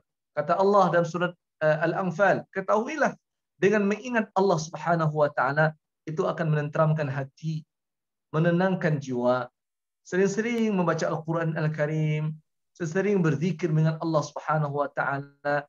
Ada ujian, kita bisa senyum menghadapi ujian itu. Karena kita yakin, ya, al-Islam huwal hal. Berapa banyak ujian yang kita terima? Kita yakin dengan Islam ada solusinya. Berapa banyak, sebesar apa ujian yang kita terima? Kita yakin di dalam solusinya. La yukallifullah nafsan illa wus'aha. Allah tidak akan membebani beban kepada orang-orang kecuali orang itu sanggup untuk memikulnya. Ada orang yang timpakan beban tapi dia sanggup memikulnya. Tidak ada. Tidak ada. Sesungguhnya manusia itu sanggup memikulnya, cuma dia malas saja. Dia malas gitu. Dia putus asa, awak ya karena gitu. Akhirnya dia putus asa. Dia biarkan saja sudah. Dia tidak ambil pelajaran dari setiap peristiwa yang dia hadapi. Yang ketiga, yang bisa kita lakukan selain membaca Al-Quran Al-Karim, tadi bermusahabah masalihin, kemudian membaca Al-Quran Al-Karim. Yang ketiga adalah membaca peristiwa yang pernah dihadapi oleh para salafus saleh. Mengaji sejarah.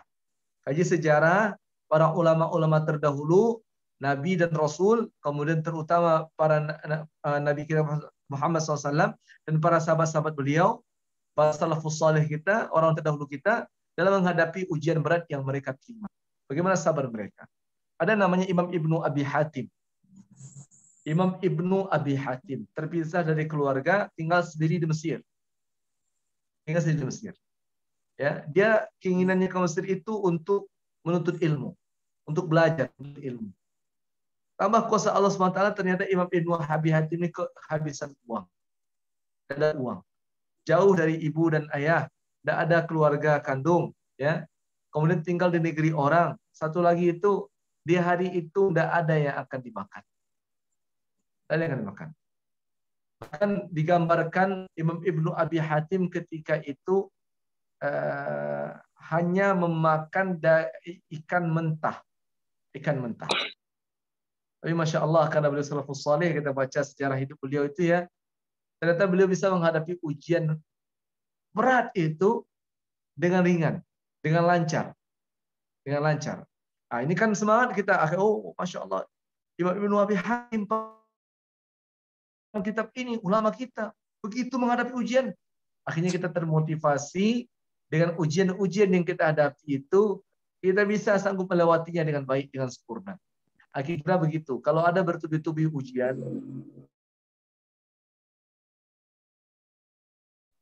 di balik segala peristiwa itu ada peristiwa di mana Allah sedang membersihkan kita, menguji kita, sehingga yang terkumpul bagi kita di sisi Allah SWT hanyalah kebaikan semata.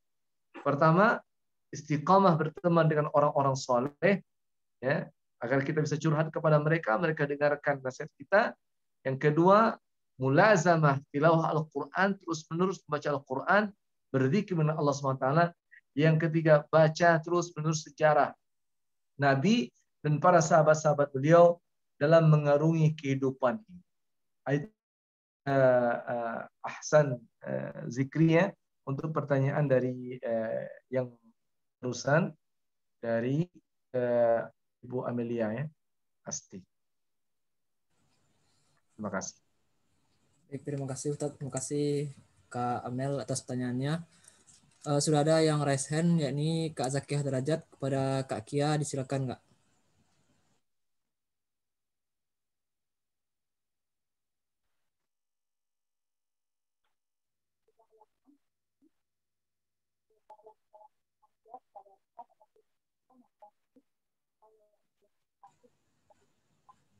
Tidak terdengar suaranya Kak.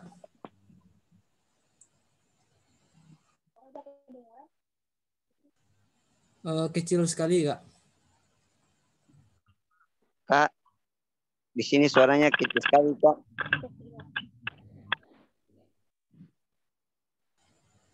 Coba dilepas saja headsetnya kalau pakai headset Kak. Udah kedengaran belum sekarang suaranya? Nah, jelas sekali Kak. Alhamdulillah, tadi pakai speaker soalnya. Jazakallahu khairan katsiran Ustadz atas ilmunya malam ini. Semoga Ustadz dan seluruh ikhwah fillah yang ada di sini selalu dalam lindungan Allah. Berbicara tentang kesabaran nih Ustadz. Yang ingin Anda tanyakan, hari ini nih, dewasa ini, banyak sekali kita temui perang pemikiran, kemudian kecacatan dalam berpikir, yang hari ini tuh menyerang umat kita. Nah, jadi yang Anda lihat, banyak sekali pemikiran-pemikiran keliru. Seperti ada akun-akun di media sosial yang ini berkedok Islam seperti itu, tapi ibaratnya tuh menyeleweng seperti itu. Seperti menjelaskan soal perempuan haid itu boleh puasa, dan lain sebagainya seperti itu. Kemudian ada juga yang bicara soal Palestina itu kita tidak perlu peduli ke Palestina, karena nanti memang seakan-akan mereka orang-orang yang mengerti dalil seperti itu. Nanti juga aturannya sudah begitu, nanti Imam Mahdi turun juga udah kelar semuanya, jadi nggak usah terlalu buang-buang energi untuk Palestina. Nah, seakan-akan mereka ini orang yang paham dalil, tapi menyesatkan umat seperti itu, Ustaz. Ada juga yang mengatakan jilbab itu tidak lagi wajib untuk digunakan oleh para akhwati fillah kita hari ini karena dianggap sudah kuno, dan Islam itu moderat, dan Islam itu agama yang terus berkembang, dan menurut mereka sudah tidak lagi harus mengikuti aturan yang seperti dulu, dan mereka berpandai-pandai seperti itu membuat dalil sendiri. Sampai hari ini katanya harus perbanyak ulama perempuan agar Al-Quran itu bisa didefinisikan berdasarkan perempuan, agar tidak ada dominasi patriarki dan sebagainya. Nah, ini kan pemikiran yang keliru seperti itu. Balik ke konteks sabar tadi, Ustadz. Ketika kita menemui nih orang-orang dengan kecacatan berpikir seperti ini, posisi kita di sana pada pada ayat kita harus menasihati mereka dalam kebenaran, ataukah kita memilih untuk sabar saja, untuk menghindari perdebatan seperti itu, Ustadz? Mana posisi yang paling benar seperti itu? Kita nasihati mereka atas kekeliruan berpikir mereka, yang mungkin nanti akan berujung pada perdebatan mungkin, ataukah kita memilih ya udah sabar aja seperti itu, semoga nanti hidayah turun kepada beliau-beliau yang pemikirannya keliru ini, Ustadz. Mungkin itu pertanyaan Anda, Ustadz. Syukran jazakallahu khairan kasiran.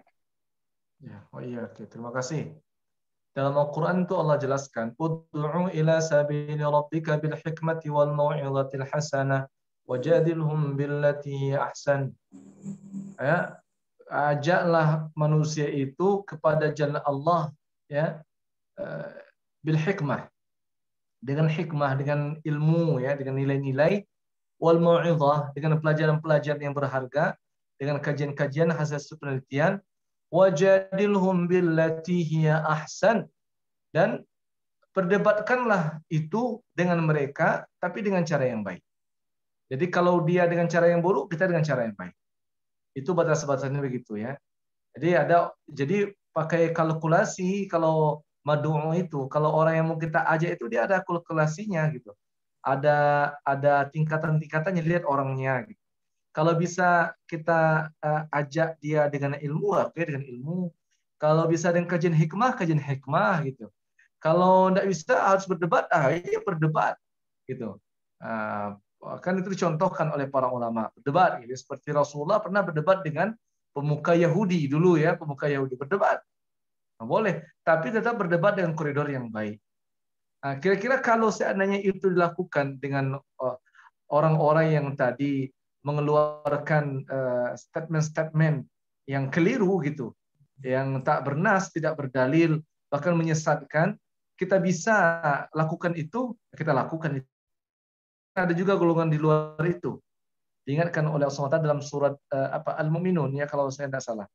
Wa idza khatabahumul jahiluna qalu salama. Ada lagi nih golongan yang terakhir, golongan keempat ini. Ini di luar golongan tiga tadi.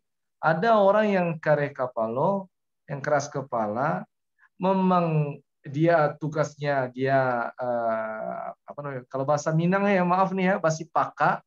Memang itu tujuannya untuk merusak, menghancurkan, memusnahkan, bahkan seolah-olah memang dia ada yang mendanai. Gimana sikap kita? Kalau kita bisa lakukan yang tiga tadi, lakukan tiga tadi. Kalau memang tidak bisa, kita terus disoroti.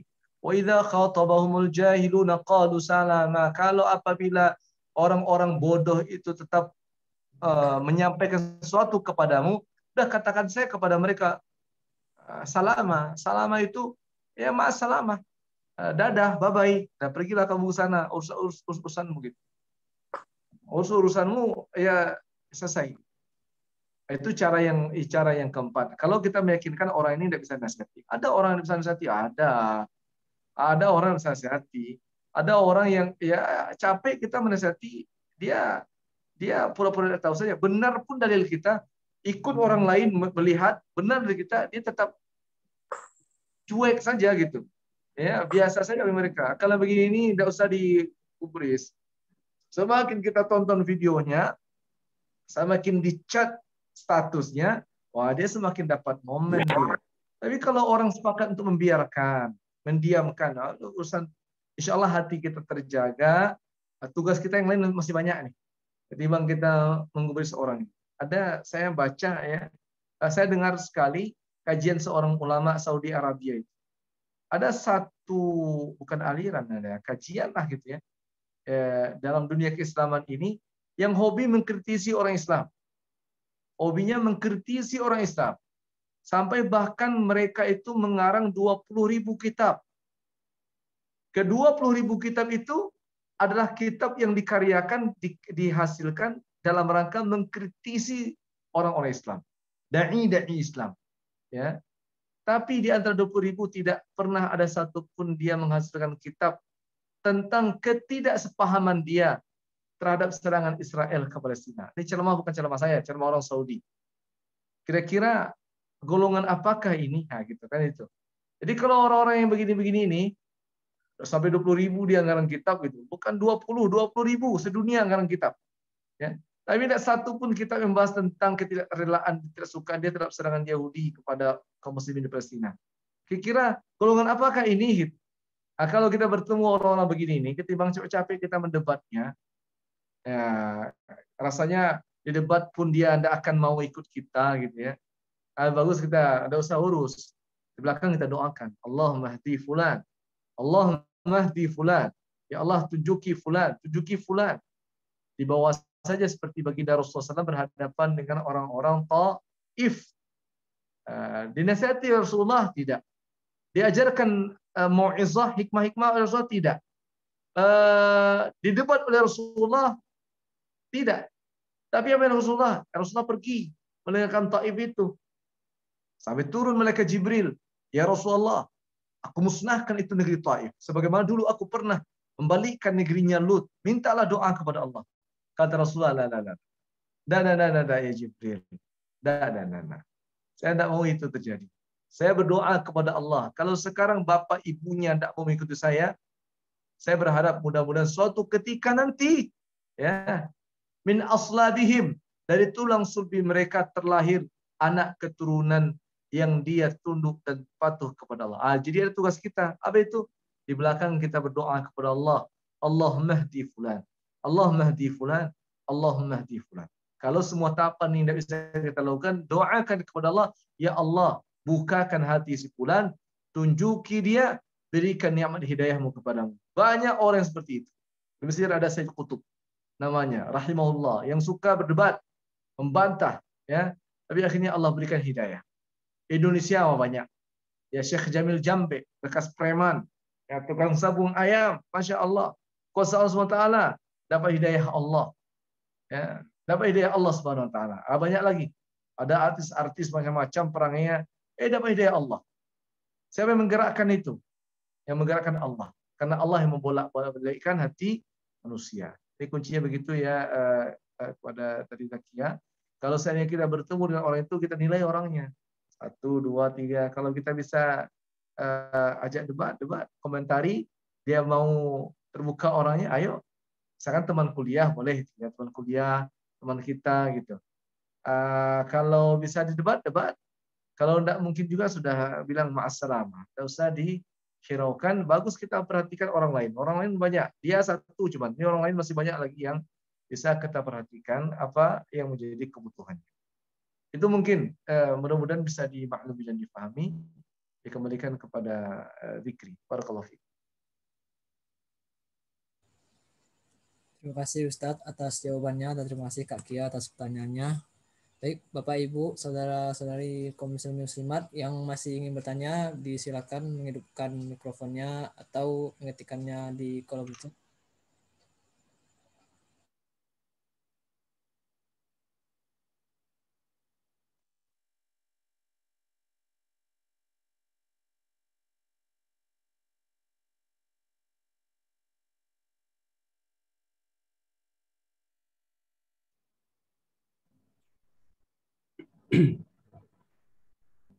Izin bertanya, Zikri. Silakan Pak. Bismillahirrahmanirrahim. Assalamualaikum warahmatullahi wabarakatuh. Assalamualaikum. Ustaz, terkait tadi dengan sabar itu tidak ada batasnya itu Ustaz. Jadi kalau kita pelajari dari sejarah kesabaran-kesabaran yang ditunjukkan oleh Rasul, mohon koreksi kalau salah Ustaz. Kalau Rasulullah itu menyangkut ancaman menyangkut diri beliau, ya seperti banyak kita ketahui dilempar dengan tai onta dan sebagainya, beliau sabar, betul-betul sabar. Tapi ketika itu menyangkut umat Islam, menyangkut penistaan terhadap agama dan sebagainya, beliau dia melawan gitu ya. Nah, bahkan di dalam adagium kita di Minangkabau ini ada istilah lawan tidak dicari, bertemu di jalan pantang dielakkan gitu. Nah, bagaimana ini dengan konteks kesabaran itu, Ustaz? Apakah makna kesabaran ketika kita dizalimi, ya, kita dizalimi itu boleh melawan, dan apakah melawan itu bagian dari makna tidak sabar dan sebagainya? Mohon penjelasan, Ustaz. Assalamualaikum warahmatullahi wabarakatuh. Waalaikumsalam. Terima kasih Pak Dokter. Kezaliman manusia itu tidak bisa cukup dengan sabar menghadapinya. Kalau ada orang berbuat zalim ke kita, tidak cukup dengan sabar menghadapinya. Tapi harus dikejar kezaliman itu, dibasmi, dihanguskan, dimusnahkan. Maka itu pun bahagian dari kesabaran. Misalkan masuk maling ke rumah kita, diambilnya motor kita, misalkan. Ya sudahlah Ustaz, sabar, kajian Ustaz Ilham petang sabar mah. Tidak bisa kita sabar gitu. Tapi harus ditangkap orangnya, diburu orangnya, dilaporkan kepada pihak berwajib. Tertuntaskan itu gitu. Jadi kesabaran yang tanpa batas itu bukan berarti menutup celah kita mengungkap kezaliman yang dilakukan oleh manusia. Bahkan tatkala kita mengungkap kezaliman seseorang, mencegah orang berzalim itu bagian dari sabar. Sabar dalam menjalankan ketaatan kepada Allah Subhanahu wa taala, karena perintah Allah tak boleh kita biarkan orang berbuat zalim, harus dicegah setiap kezaliman. Dan sabar itu termasuk di dalamnya sabar dalam ketaatan. Jadi kalau ada orang zalim, kita benarkan, kita ingatkan, kita cegah dia. Sesungguhnya kita sedang menjalankan kesabaran dalam rangka taat kepada Allah Subhanahu wa taala. Bukan sabar dalam arti musibah ya, tapi sabar dalam ketaatan harus dilawan. Makanya Rasulullah SAW waktu beliau melihat kondisi kaum muslimin, tidak mungkin berhadapan dengan Abu Jahal, jumlah kita masih 300. Sedangkan jumlah mereka ribuan, bahkan puluhan ribu. Angkat pedang yang di kedepan Rasulullah sudah sabar dulu menghadapi ini. Dijelaskan pun kepada Abu Jahal tidak mau terima. Tapi berbeda tatkala Rasulullah SAW pindah ke negeri Madinah. Jumlah yang 300 semakin bertambah. Tatkala mereka mulai berniat masuk ke negeri Madinah, di Badar dicegat oleh Rasulullah SAW. Ditantang dan dia dilawan oleh Rasulullah SAW. Ya, apakah Rasulullah hilang kesabaran beliau? Tidak. Itu bahkan Rasulullah sabar dalam ketaatan. Karena ada berbuat zalim. Kalau Rasulullah ketika di Madinah tidak menahan diri, waktu di Makkah tidak menahan diri, jumlah kaum muslimin baru sedikit, tidak menahan diri, wallahu a'lam apakah Islam akan sampai kita hari ini atau tidak.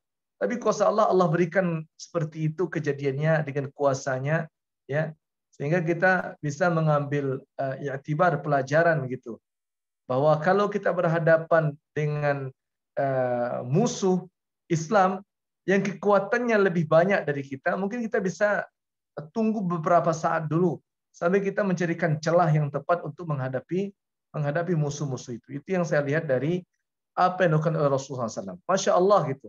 Kesabaran Rasulullah selama di Makkah selama 13 tahun, 12 sampai 13 tahun itu berbuah. Tatkala Rasulullah di 10 tahun beliau tinggal di Madinah, balik lagi ke kota Mekah, Rasulullah tidak perlu lagi untuk berjuang. Teriak, angkat senjata, tidak perlu. Bahkan tanpa senjata, Rasulullah SAW menghadapi orang-orang kafir Quraisy Makkah dengan ringan, dengan mudah. Ada 3 sekte kecil di Makkah itu, waktu Fathu Makkah, kota Makkah itu masih melawan Rasulullah SAW. Masih menantang Rasulullah. Padahal mereka suku-suku kecil. Tapi bagi Rasulullah ringan saja. Diutus beberapa orang sahabat atau dihadapi oleh Rasulullah SAW. Akhirnya 3 suku itu menyerah, ya, tanpa mengangkat senjata. Berbeda tatkala kaum muslimin dulu jumlah sedikit gitu.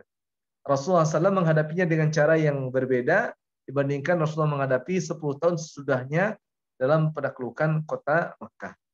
Jadi kalau ada kezaliman, maka kesabarannya bukan kesabaran berhadapan dengan musibah lagi, tapi kesabaran dalam rangka taat kepada Allah SWT. Sabar, ada sabar dalam taat, ada. Sabar dalam taat ada, sabar dalam musibah juga ada. Kalau sabar dalam taat itu seperti salat, itu kan mesti sabar juga. Dia tidak ujian, tidak musibah. Tapi kita butuh sabar. Orang yang sabar ya salatnya cepat-cepat saja. Ada orang berbuat zalim, kita cegat dia, kita tangkap dia. Apakah itu bagian bentuk dari kesabaran? Ya, bentuk kesabaran. Sabar dalam taat kepada Allah, karena perintah Allah jangan biarkan ada pelaku zalim di hadapanmu, sebagaimana juga disabdakan oleh Rasulullah SAW. Begitu mungkin Bapak Dr. Aidinil jawabannya. Barakallahu fikum. Terima kasih banyak Ustaz. Sama-sama Pak.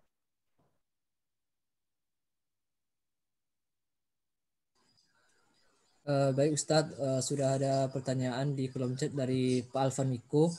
Pertanyaannya, Ustadz, mohon pencerahan sejauh mana peran Allah dalam lahir perilaku baik dan jahat manusia. Bagaimana kaitannya dengan ayat dalam surat Asy-Syams? Fa'alhamaha fujuraha wa taqwaha. Silakan Ustadz. Ya, Masya Allah. Ini kajian akidah ya. Kajian akidah. Kalau kajian akidah Ahlussunnah wal Jamaah itu difahami bahwa segala kejadian itu Allah yang berkuasa atasnya. Segala peristiwa baik buruk semua itu takdir Allah, kuasa Allah. Jadi kita sudah sampaikan salah satu contoh ungkapan Imam Hasan bin Ali yang ditimpa sakit tatkala beliau akan meninggal dunia. Di situ beliau mengatakan qaddarallahu musibatan. Allah yang telah menetapkan musibah. Qaddarallahu ta'atan. Allah yang telah menetapkan ketaatan. Qaddarallahu macam-macam ya. Allah yang telah menetapkan kebaikan dan seterusnya. Jadi kalau dalam akidah difahami bahwa segala peristiwa yang dihadapi oleh manusia ini baik atau buruk itu semua kehendak Allah. Yang namanya kehendak Allah ujungnya akhirnya tidak ada yang buruk. Tidak ada setiap peristiwa yang dihadapi manusia ini yang ujung itu buruk, tidak ada. Yakinkanlah semua peristiwa yang dihadapi oleh manusia itu baik untuk manusia itu. Tidak ada buruknya. Ustaz sakit saya Ustaz. Masa baik juga Ustaz? Sakit itu pun sesungguhnya baik buat kita. Baik buat kita. Sakit awak dirawat awak gitu kan. Lapang awak nak keraja awak. Bisa baca Quran kita lapang kita. Oh tidak bisa baca Quran Ustaz. Ambo diam saja. Jangan lupa dalam hadis Rasulullah SAW disebutkan seseorang yang dia ditimpakan beban, sukar hidupnya, bahkan tertusuk duri dia. Duri aja peniti, ya, jarum pentul tuh kena kulit kita. Aduh kata kita. Kalau kita sabar dengannya, Allah limpahkan maghfirahnya, ampunan dosa kita. Diampuni dosa kita oleh SWT. Begitu, iya begitu. Walaupun itu sesuatu yang kita tidak suka. Kita tidak suka ini. Tapi tetap di balik peristiwa itu Allah sediakan rahmat, Allah sediakan nikmat. Fa inna ma'al usri yusra, sesungguhnya di balik kesulitan itu ada kemudahan. Di balik kesulitan itu ada kemudahan. Tapi ada tapinya ini yang kedua. Sembari kita meyakini ada takdir Allah dalam akidah ini, kita diajarkan untuk berikhtiar, berusaha. Ya, kita bukan mazhab Jabariyah, bukan juga mazhab Qadariyah. Jabariyah, Qadariyah ini kecenderungannya adalah menerima begitu saja semua putusan. Akhirnya mereka berpangku tangan. Ikulah dari Allah, terserahlah. Seperti orang-orang ya, nangka matinya, ada karena corona saya mati dong. Karena yang lain pun bisa aja mati. Ini Jabariyah ini. Atau ada juga orang yang dia memutuskan semua atas kehendak manusia. Tidak ada peranan Allah dalam kehidupan manusia. Ada juga begitu. Kalau kita tidak. Kita meyakini bahwa Allah mentakdirkan segala peristiwa yang kita hadapi. Semua kehendak. Waktu yang bersamaan, kita diminta untuk berikhtiar, berusaha. Fa'alhamaha fujuraha wa taqwaha. Diminta untuk berikhtiar menjadi yang terbaik buat kita. Jauh kita dari fujur. Yang tinggal hanya alhama fujura wa taqwa. Yang tinggal hanya taqwa saja, kebaikan saja. Ya. Faman a'ta wa taqa wa saddaqa bil husna. Itu kan ada ikhtiarnya. Siapa yang suka memberi, ikhtiar itu kan. Siapa yang menjaga ketakwaan, ikhtiar lagi. Siapa yang dia membenarkan ketetapan Allah, ikhtiar lagi. Gitu. Fasanuyassiruhu lil yusra. Maka kami akan mudahkan untuknya jalannya. Ikhtiar lagi. Atau dalam yang lain, wa wada'na 'anka wizraka alladhi anqadha dhahrak. Orang-orang yang beribadah, orang-orang yang sungguh beramal, itu Allah angkatkan beban yang membelenggu punggungnya. Ikhtiar lagi itu. Jadi, kalau kita berikhtiar, ada usaha, maka mudah-mudahan usaha itu akan memalingkan kita dari peristiwa-peristiwa yang kita tidak sukai. Saya sudah berikhtiar, tapi kok masih dapat juga musibah. Jangan lupa, semua peristiwa yang kita hadapi, di balik peristiwa itu ada kebaikan yang tersirat yang Allah sediakan buat kita. Masya Allah, contoh saja, Rasulullah sabar menghadapi kaum musyrikin, orang-orang Taif. Sampai Rasulullah meninggal dunia, orang Taif itu tak kunjung juga masuk Islam. Tapi dulu Rasulullah pernah berdoa, ya Allah, mudah-mudahan engkau bisa menjadikan dari tulang sulbi orang-orang Taif yang mencaciku hari ini, lahir nanti anak cucu mereka yang menolong agamamu ini. Masya Allah. Ternyata kesabaran Rasulullah berbuah. Kapan itu? Setelah Rasulullah meninggal dunia. Meninggal dunia Rasulullah, berbondong-bondong orang Taif ini kepada Abu Bakar Siddiq, mengiklankan, mengumumkan keislamannya. Pada ketika Rasulullah masih hidup, mereka belum Islam. Kapan mereka masuk Islamnya? Tatkala Rasulullah sudah meninggal dunia. Jadi begitu atas pertanyaan Bapak tadi, berhadapan dengan peristiwa yang kita hadapi kita, tugas kita dua. Pertama, meyakini putusan Allah. Yang kedua, berikhtiar untuk menggapai yang terbaik yang kita inginkan. Allahu a'lam bishawab.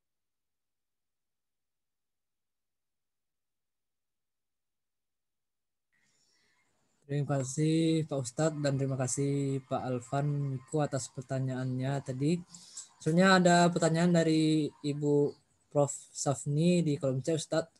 Ustadz, sabar bukan berarti tidak boleh marahkah? Marah seperti apa yang dibolehkan? Misalnya marah seorang ibu pada anaknya, marah seorang dosen pada mahasiswanya. Silakan. Ya, itu sudah hampir mirip tadi dengan pertanyaan Pak Dr. Aidin Lezetra. Jadi sabar itu bukan berarti kita harus diam dengan kezaliman, dengan kesalahan. Ya, ada orang berbuat salah, sabar kita. Aku ujian untuk ambogo. Tidak, itu orang lalai. Dia tidak mengerjakan tugas gitu. Tugas kita sebagai orang tua, tugas kita sebagai guru, tugas mengingatkan dia. Kalau tidak, kita kenal lagi ayat yang lain. Ada orang tidak patuh kepada perintah gurunya, tidak menjalankan sunnah Rasulullah SAW. Kenal lagi kita. Jadi kalau ada yang berpendapat seperti itu, kita sinkronkan. Ada mahasiswa yang malas mengerjakan tugas, tegur dia, diingatkan, ini tugas kamu gimana ini? Tapi bukan berarti kita marah terus, tidak gitu. Ada batas-batasnya tatkala mereka salah gitu. Atau seorang ibu, perilaku anaknya kok aneh betul perilaku anak saya. Kajian Ustaz tadi sabar masa bahasalah gitu. Begitu, tidak. Kalau ada anak yang berbuat salah, ini wasiat Luqman. Berapa wasiat ini? Ada 9, 10 ini ya. Dinasehati, ditegur, diingatkan, diawasi, dikontrol. Itu bentuk kesabaran, bukan berarti didiamkan. Betul kata ibu itu. Sabar bukan berarti tidak boleh marah. Sabar bukan berarti diam. Nah, karena sabar itu tidak hanya mengandung makna sabar atas musibah. Nah, tapi ada juga sabar dalam bentuk ketaatan dan sabar agar terjauh dari maksiat. Sabar dalam taat, sabar menghindari maksiat, dan sabar dalam bentuk musibah. Orang mencontek dalam ujian, maksiat, sabar kita. Oh enggak, ingatkan dia, tak boleh mencontek, haram, dosa kamu ini.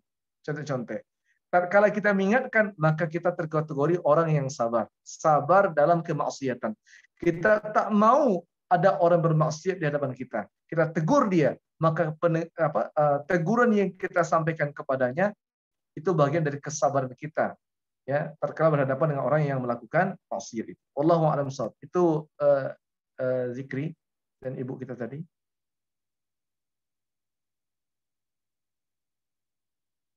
Ini Pak Dr. Alvan Miko ya.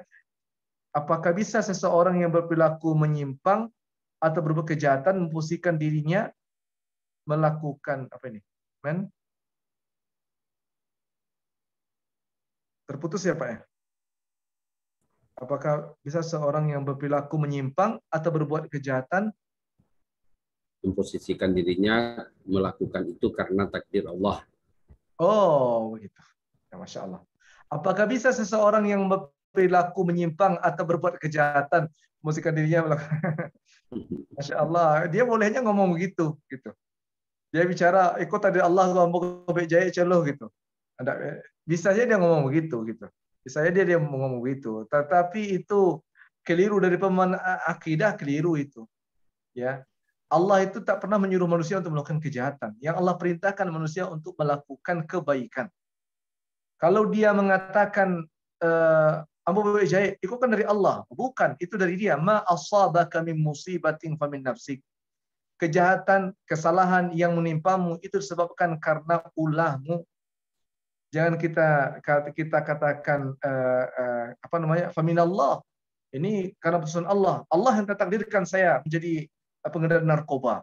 Allah yang takdirkan saya jadi ini. Oh, tidak begitu. Jadi bukan berarti orang-orang yang berbuat jahat dengan semena-mena bisa memposisikan dirinya karena dia telah mendapatkan putusan Allah. Itu masuk dalam kajian kaum Jabariyah dan Qadariyah. Nanti bisa dibaca lebih lanjut ya Pak. Qadariyah Jabariyah itu apa? Nah, kalau dalam Ahlus Sunnah wal Jamaah, kita ini Ahlus Sunnah wal Jamaah nih. Mazhab Syafi'i, Maliki, Hambali, Hanafi itu bermadzhabkan Ahlus Sunnah wal Jamaah akidahnya. Itu situ ada perintah untuk berikhtiar yang terbaik, bukan ikhtiar yang buruk. Kalau ada orang yang berikhtiar melakukan yang buruk, melencenglah akidahnya dari pemahaman akidah Ahlus Sunnah wal Jamaah. Bisa ujung-ujungnya dia kufur kepada Allah SWT. Oh, bahaya itu. Bisa ujung-ujungnya dia kafir, ujung-ujungnya dia kufur kepada Allah SWT karena dia telah menyelewengkan posisi Allah SWT dari sang pemberi rahmat menjadi sang pemberi musibah, bencana.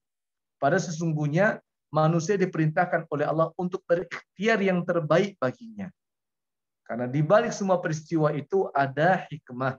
Ada hikmah pelajaran-pelajaran baik yang Allah sediakan untuk manusia. Jadi kalau ada yang seperti yang ditanyakan oleh Bapak Dr. Miko tadi, sesungguhnya itulah yang kita sebut tadi, pemahaman akidah dari kaum Jabariyah, pemahaman akidah dari kaum Qadariyah. Jadi dia pasrah saja.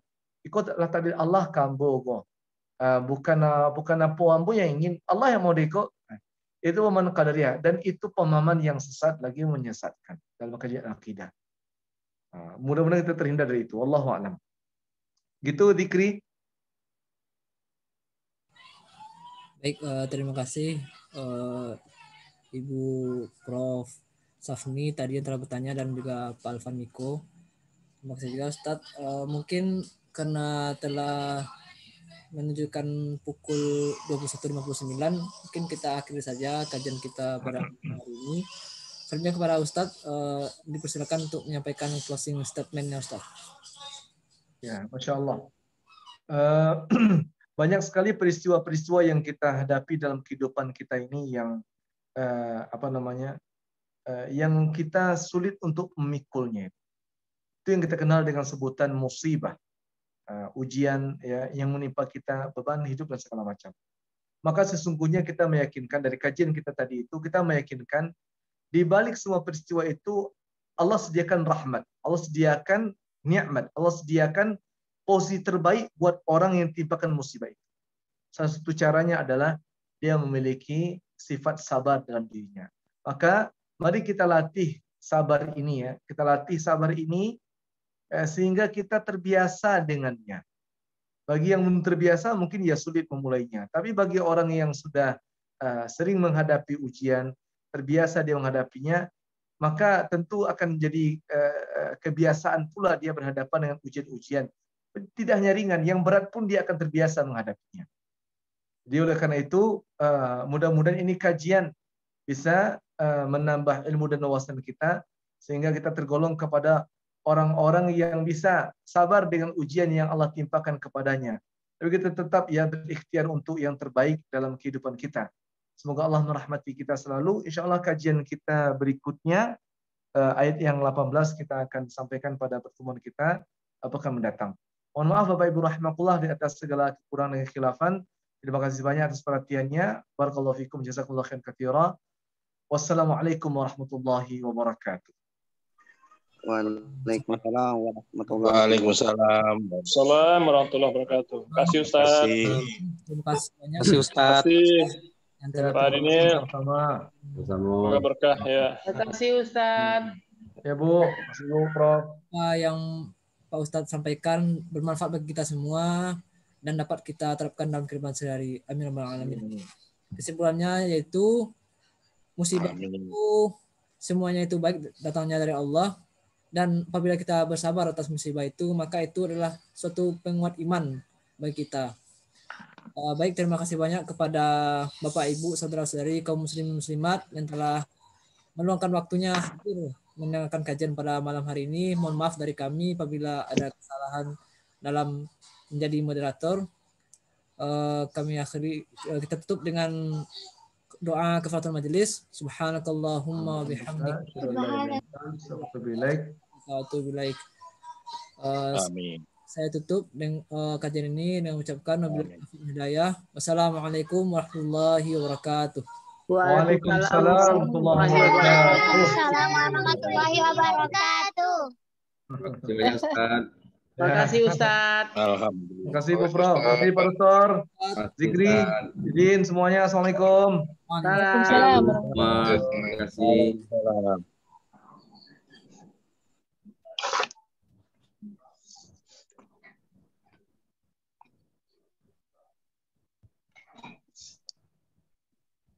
Ijemlah Pak Adinil, makasih.